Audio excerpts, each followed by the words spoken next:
ಎಲ್ರಿಗೂ ನಮಸ್ಕಾರ.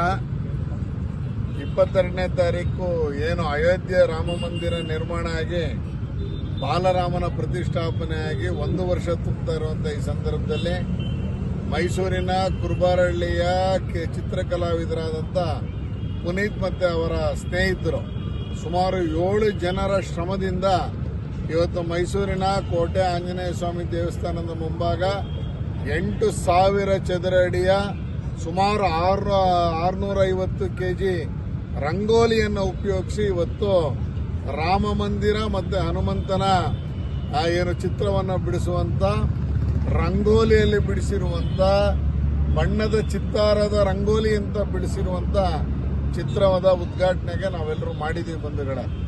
ಇವತ್ತು ಕಲಾವಿದರಾದಂಥ ಪುನೀತ್ ಹಾಗೂ ಅವರ ಎಲ್ಲ ಸಹಚರರು ಸುಮಾರು 6-7 ಜನ ಕಲಾವಿದರು 3 ದಿವಸ ಹಗಲು ರಾತ್ರಿ ನಿದ್ದೆಯನ್ನು ಮಾಡದೆ ಈ ಒಂದು ಕೋಟೆ ಆಂಜನೇಯ ಸ್ವಾಮಿ ದೇವಸ್ಥಾನದ ಮುಂಭಾಗ ಬಿಡಿಸಿರುವಂಥ ಅದ್ಭುತ ಆಂಜನೇಯ ಮತ್ತು ನಮ್ಮ ರಾಮ ಮಂದಿರದ ದೇವಸ್ಥಾನ ಇದನ್ನು ಕಣ್ತುಂಬಿಸ್ಕೊಳ್ಳಿಕ್ಕೆ ದಯಮಾಡಿ ಮೈಸೂರು ನಾಗರಿಕರು ಬನ್ನಿ, ನೋಡಿ, ಕಲಾವಿದರಿಗೆ ಪ್ರೋತ್ಸಾಹ ಮಾಡಬೇಕು ಅಂತೇಳಿ ಸವಿನಯ ಪ್ರಾರ್ಥನೆಯನ್ನು ನಾನು ಶ್ರೀವತ್ಸ MLA ಮಾಡ್ಕೋತಾ ಇದ್ದೀನಿ.